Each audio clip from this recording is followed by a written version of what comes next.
2024 లేదా 25లో డిగ్రీ లేదా బీటెక్ చదివారా? సాఫ్ట్వేర్ జాబ్ కోసం ఎదురు చూస్తున్నారా? అయితే కోడ్ జ్ఞాన్ 100 డేస్ కోర్సులో చేరండి, జాబ్ సాధించండి.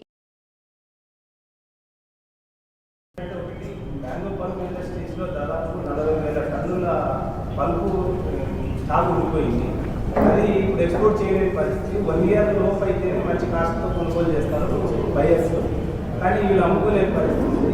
ఆ పల్పు గవర్నమెంట్ ఏదైనా అంటే మినిమం రేటు పెట్టి కొనుగోలు చేయగలిగితే మనం ఎక్కడ కొంటామంటున్నాం, కొనేసి ఏం చేయాలి? టీటీడీ మళ్ళీ వాళ్ళకు ఆ భారం పెడితే వాళ్ళు ఎట్లా ఫీల్ అవుతారు? ఇవన్నీ ఇంప్లికేషన్స్ కదా, ఒక ఇది కాదు కదా.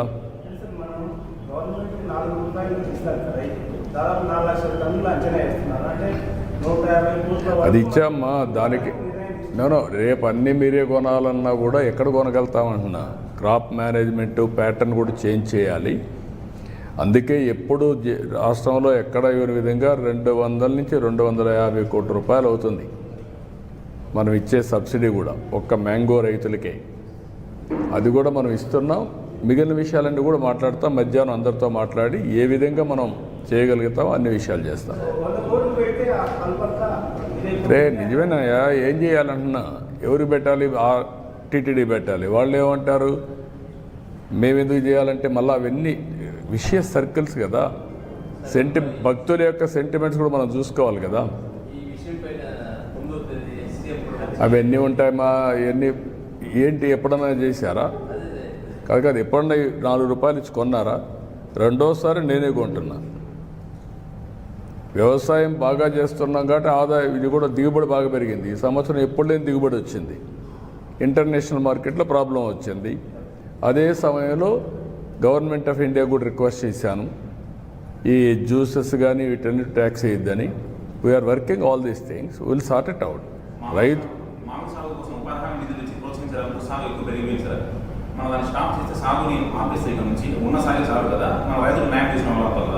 అదే దీనికి అందుకనే ఒక మ్యాంగోనే కాకుండా అన్ని పంటలు కూడా ప్రపంచం మొత్తం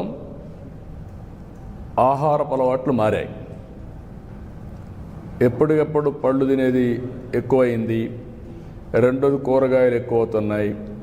ఈ రెండు వచ్చినప్పుడు రాయలసీమ అనుకూలమైన ప్రదేశం కాబట్టి మనం ప్రమోట్ చేశాం. దీన్ని ఏ క్రాపులు పండించాలి అనే దానిపైన నిరంతరం కూడా మనం పర్యవేక్షిస్తాం. పండించిన పంట వాల్యూ అడిషన్ కూడా ఫుడ్ ప్రాసెసింగ్ కూడా వెళ్ళాలి. అందుకే ఈరోజు తమిళనాడులో కర్ణాటకలో లేనటువంటి ఫుడ్ ప్రాసెసింగ్ మన దగ్గర ఉన్న మన గొడవలు కూడా జరిగాయి. మీరు చూశారు కర్ణాటకలో. వాళ్ళంతా ఇక్కడ తీసుకొస్తామంటే మనకే చాలదని చెప్పి మనం చెప్పాం.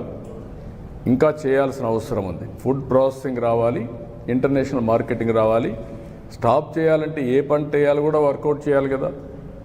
రాను ఆధునీకరణలో తర్వాత రెండో విషయం కూడా మీరు చూస్తే ఫుడ్ హ్యాబిట్స్ మారిన తర్వాత దీనికి తగినటువంటి ఇది కూడా మనం తయారు చేయాలి. ఒకప్పుడు దిగుబడులు తక్కువ ఉండేటివి, ఇప్పుడు దిగుబడులు బాగా పెరుగుతున్నాయి. ఒకప్పుడు చిన్నప్పుడు నేను చూసినప్పుడు మామిడి ఇంటికే వాడేవాళ్ళం. మీకు కూడా ఐడియా ఉంది.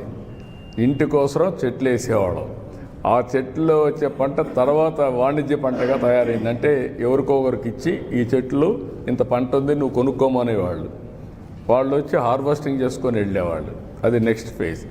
ఇప్పుడు దాన్ని నేను కానీ హార్టికల్చర్ అంతా ప్రమోట్ చేసి తెలుగుదేశం వచ్చిన తర్వాత డ్రిప్ ఇరిగేషన్ కూడా పెట్టి, అంత మునుపంతా వానాకాలం పండది, ఎప్పుడు నీళ్లు పెట్టేవాళ్ళం కాదు.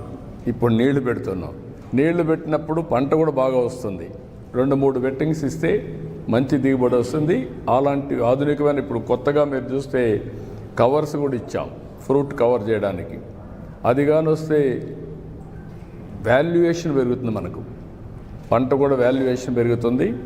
ఎందుకంటే ఏ పంట కూడా ఏ మామిడికి కూడా ఒక విధంగా పండు డ్యామేజ్ కాదు.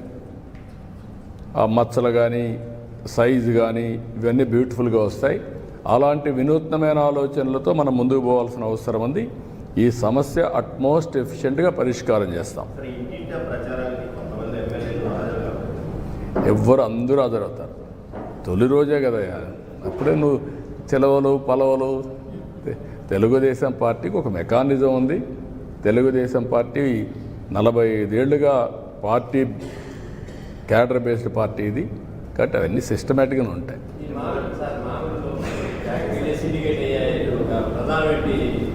వాళ్ళు సిండికేట్ అయ్యేది కాదు ఇక్కడ, డిమాండ్ సప్లై. సిండికేట్ అనేది అది సెకండ్ ఇష్యూ. మనం 4 రూపాయలు ఇచ్చినా మేము కొనలేమంటున్నారని మీరు అర్థం చేసుకోవాలి.